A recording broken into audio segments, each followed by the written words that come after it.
Antes de mergulhar nesta história incrível, considere se inscrever no canal e ativar o sininho. Cada história aqui tem algo a dizer, e você não vai querer perder nenhuma. Alimente-me e eu curarei seu filho. O milionário não acreditou até que o impossível aconteceu ali mesmo. No topo das colinas douradas de Beverly Hills, onde as estradas serpenteiam entre vilas inacessíveis e palmeiras cuidadosamente aparadas, ficava a mansão Dr. Velu, uma fortaleza de pedra branca, de janelas sem cortinas e de corredores longos demais para serem habitados por um único coração.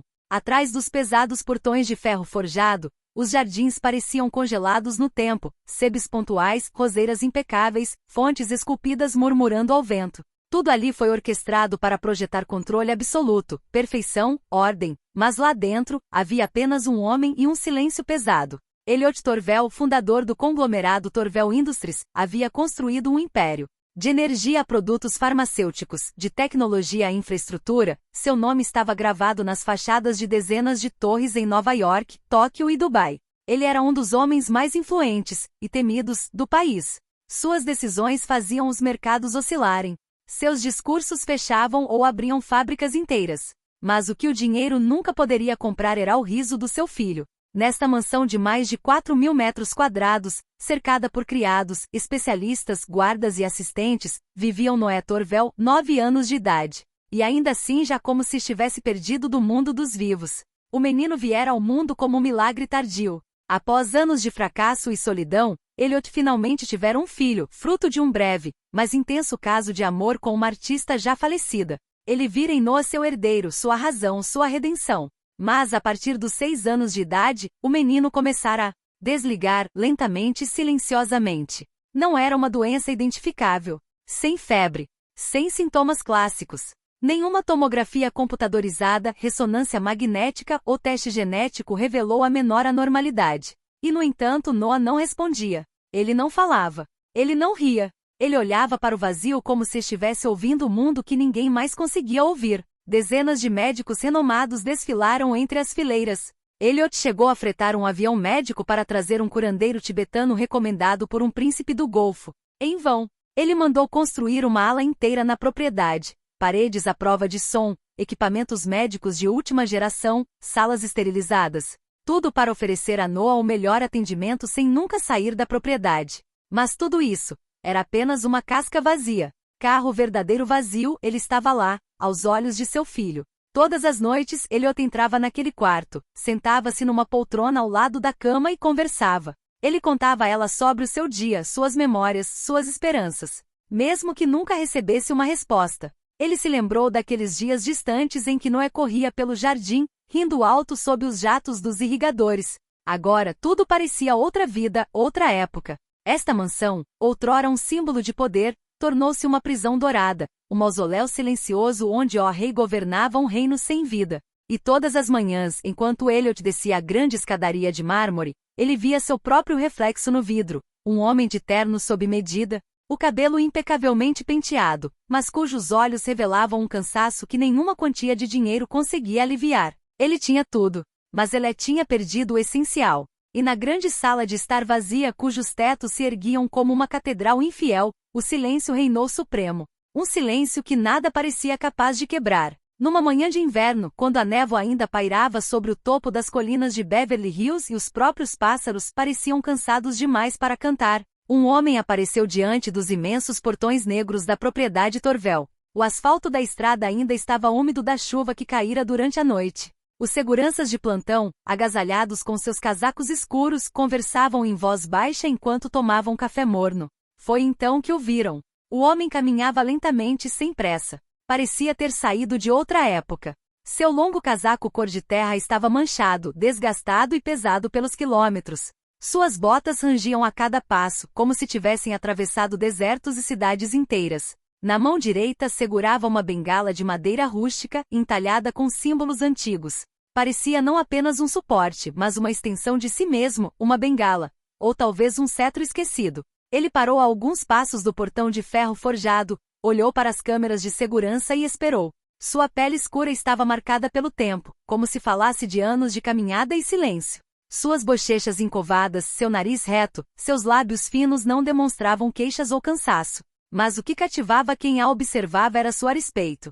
Seus olhos não eram nem urgentes nem suplicantes. Eles carregavam uma paz antiga, quase sobrenatural. Uma calma que só se encontra em quem não tem mais medo de nada. Um guarda se aproximou desconfiado. Ei, senhor, esta propriedade é privada. O senhor precisa ir embora. Mas o homem não se moveu. Ele falou com uma voz suave, profunda e ligeiramente velada.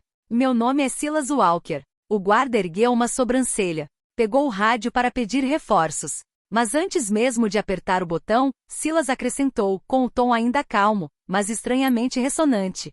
Alimente-me, e eu curarei seu filho. A frase, ao mesmo tempo simples e chocante, caiu como uma pedra em um lago silencioso. O guarda permaneceu paralisado. Os outros policiais, alertados pelo tom incomum, saíram da guarita. Alguns trocaram olhares incrédulos. Outros reprimiram um bufo. O quê? Isso é uma piada? Esse cara é doente. Ele viu muitos filmes. Jogue-o fora. Mas lá em cima, num quarto escuro forrado de telas, Elliot Torvelele estava assistindo a cena ao vivo. Ele costumava monitorar cada movimento perto de sua propriedade. Nada passava despercebido. Ele via tudo, controlava tudo. Mas então, ele lentamente sentou-se na cadeira. Ele olhou para o homem congelado na tela, aquele estranho esfarrapado, sozinho, diante de um sistema de vigilância inteiro. Aquele olhar, aquela voz. E acima de tudo, esta frase. Alimente-me, e eu curarei seu filho. Elliot sentiu algo se agitar dentro de si. Um pequeno tremor, como uma rachadura na armadura do racionalismo. Ele havia tentado de tudo. Hospitais, terapias experimentais, médicos de elite, xamãs. Mas nunca um estranho bate à porta pedindo uma refeição em troca de um milagre. Foi ridículo. E ainda assim, ele se virou para o interfone e falou com voz seca. Abra. Deixe-o entrar. A imponente sala de jantar da mansão Torvel parecia ter saído de um palácio europeu. As paredes eram adornadas com pinturas antigas, os lustres de cristal pendurados no teto brilhavam suavemente à luz cinzenta da manhã, e a longa mesa de mogno acomodava 20 convidados. Mas hoje havia apenas Silas Walker, sentado sozinho no centro. Os servos observavam à distância. Alguns sussurravam, outros trocavam olhares incrédulos. O homem não era profeta. E, no entanto, algo em sua postura ereta, calma, pé no chão, inspirava respeito. Ofereceram-lhe um cardápio refinado, salmão com trufas, torradas com manteiga e caviar, champanhe vintage. Mas ele balançou a cabeça lentamente e respondeu em voz baixa. E só um pouco de pão. Uma tigela de sopa quente. E um copo de leite, por favor. O mordomo, confuso, obedeceu. Poucos minutos depois, um prato de pão fresco, uma sopa de legumes fumegante e um copo grande de leite integral foram colocados diante de Silas. Ele não tinha pressa. Ele comeu devagar, muito devagar. Cada garfada parecia sagrada. Mastigou com cuidado, como se estivesse em comunhão com algo invisível.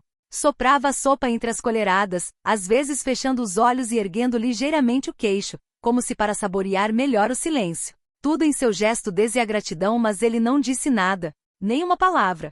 Nem mesmo olhou para as câmeras de segurança discretamente escondidas nas molduras do teto. Elliot estava parado na porta, observando-o com uma tensão quase dolorosa no peito. Cada movimento que o homem fazia parecia fora de tempo, como se não obedecesse a nenhuma lógica. Quando Silas terminou, bebeu o último gole de leite, colocou o guardanapo de linho cuidadosamente dobrado na borda do prato e limpou a boca, não com o pano, mas com o canto da jaqueta usada. Ele se levantou, ajustou a bengala na palma da mão e disse com uma voz calma que pareceu ressoar mais alto que o murmúrio dos lustres. Leve-me até a criança. Elliot não disse nada. Ele não perguntou por quê. Ele não perguntou como. Ele simplesmente assentiu, e conduziu Silas pelos longos corredores de mármore até a ala médica. O quarto de Noah estava banhado por uma suave luz artificial. As cortinas estavam fechadas. Máquinas o vigiavam, embora nenhuma fosse realmente necessária. Tudo ali era limpo, arrumado, quase sagrado.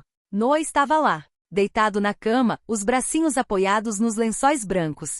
Seus olhos, abertos, fitavam um ponto que ninguém conseguia ver. Ele mal piscava. Não reagia. Elliot estava parado em um canto da sala, com as mãos entrelaçadas, tensas como a corda de um arco. Silas se aproximou sem dizer uma palavra. Sentou-se na beira da cama delicadamente sem mexer em nada. Observou Noah por um longo tempo. Então, lentamente, colocou a mão direita, a mesma que segurava a bengala momentos antes, na testa do menino. Ele fechou os olhos. E não diz nada. Nem uma prece. Nem um encantamento. Nem um suspiro. Só isso silêncio estranho, que de repente pareceu envolver toda a sala como um mar sem fundo. Até as máquinas pareciam desacelerar. O mundo prendeu a respiração. Então, e suspiro leve, quase inaudível. Noé se mudou um dedo. Depois 2. Seu olhar cintilou. E de repente seus lábios tremeram. Elliot deu um passo à frente, atordoado. E então, num sussurro frágil como o sopro de um vento de inverno, a voz de Noah cruzou a sala. Pai? O mundo parecia virar de cabeça para baixo. Elliot cambaleou. Deu um passo para trás, com a mão sobre a boca, as lágrimas subindo rápido demais para serem contidas. Não ouvia aquela voz havia mais de 3 anos.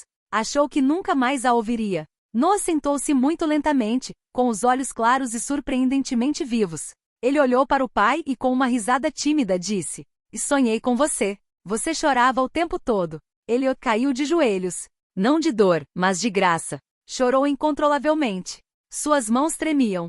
Sentiu-se como se estivesse vivo novamente. Renascido. Silas, porém, levantou-se sem dizer uma palavra. Ele pegou sua bengala, ajeitou o casaco e foi em direção à porta, deixando para trás um pai devastado, uma criança viva, e um silêncio agora cheio de luz. Espere. Elliot correu atrás dele. No corredor, sua voz ainda ecoava em soluços. Como você fez isso? Quem é você? Me diz o que eu te devo. Dinheiro? Uma casa? Um time? O que você quiser. Silas parou no pé da escada e então se virou lentamente. Seus olhos eram calmos, profundos, como 2 lagos negros no coração de um deserto antigo. Ele simplesmente diz: "E sou apenas um homem faminto. E você me alimentou." Era tudo o que eu esperava. Ele abaixou a cabeça. Então, sem esperar por uma resposta, ele passou pela porta da frente, desceu os degraus, atravessou o pátio e entrou nas sebes imóveis. E desapareceu no névoa matinal, engolido pela luz cinzenta como um sonho esquecido. 6 meses depois, um artigo de primeira página de Los Angeles Times atraiu a atenção nacional. O bilionário Elliot Torvel abandona seus impérios para se dedicar a uma causa humanitária inesperada. A mídia não conseguia acreditar. O empresário, conhecido pela sua frieza, rigor estratégico e implacável tomada de decisões, vendeu as suas ações na Indústrias Torvel. Deixou todos os conselhos e encerrou vários projetos multibilionários, incluindo uma rede de data centers automatizados na Ásia e uma colaboração com uma polêmica empresa farmacêutica. Mas não foi uma retirada, não foi uma aposentadoria de ouro, foi um renascimento. Com centenas de milhões de dólares reinvestidos em uma obra inteiramente nova, ele lançou um projeto que ia contra o mundo que ele havia construído. Fundação La Walker. Nomeado em homenagem ao homem que desapareceu na neblina sem deixar endereço ou rastros. A Fundação Walker abriu seus primeiros centros nos bairros esquecidos de Los Angeles, Detroit, Nova Orleans, depois em aldeias remotas do Novo México e até mesmo no interior da África Oriental. Mas a localização não importava. Cada centro foi construído sobre 3 pilares fundamentais. 1. Alimentando os corpos, distribuindo cada dia de refeição grátis, sem condições, sem julgamentos. 2. Curando almas, integrando medicinas alternativas, indígenas e tradicionais, terapias frequentemente marginalizadas ou desprezadas pela ciência ocidental. 3. Ouvindo o invisível, oferecendo um espaço para fala e dignidade para aqueles que nunca são ouvidos. Os centros não eram clínicas nem cozinhas comunitárias. Pareciam santuários vivos, a meio caminho entre um jardim comunitário e um templo de cura. Contava com herboristas peruanos, monges tibetanos, enfermeiros, ex-soldados que se tornaram voluntários e crianças de rua que se tornaram jardineiros. No frontão de cada edifício, gravada em pedra ou pintada à mão nas paredes de chapa metálica, podia-se ler uma única frase: "Alimente-me e eu curarei seu mundo." Noah Torvel, curado, crescido, irradiava uma luz serena. Às vezes aparecia nos vídeos do centro, sentado de pernas cruzadas entre as crianças ou tocando violão ao lado de curandeiros itinerantes. Nunca falava de milagres. Não alegava explicar nada, mas contava com a simplicidade desarmante de crianças que atravessaram a escuridão. Um dia, um homem faminto chegou. Ele não pediu nada, apenas uma refeição. E depois de comer, colocou a mão na minha testa. E eu senti algo, como um sopro ancestral. Ele não queria nada em troca. Às vezes, aqueles que ignoramos são os portadores da luz. Ele se tornou, sem perceber, o rosto da esperança, prova viva de que a mudança pode vir de algo tão simples como uma tigela de sopa e um ouvido atento. Mas uma pergunta continuava voltando à boca de todos: quem foi Silas Walker? As teorias abundavam. Um ex-médico fugindo de uma vida destruída. Um místico africano em missão espiritual ao redor do mundo. Um veterano esquecido que virou peregrino. Um anjo. E um mensageiro. Mas ninguém nunca mais o viu. Nem nas ruas. Nem em câmeras de vigilância. Nem nos centros que ele havia inspirado. Ele veio, comeu, curou. E desapareceu. Alguns jornalistas afirmaram que seu nome não existia em nenhum registro nacional. Outros, mais poéticos, disseram que o mundo não estava preparado para entender esse tipo de homem. Mas uma pessoa não estava tentando resolver o mistério. Elliot Torvel. Sua carruagem sabia.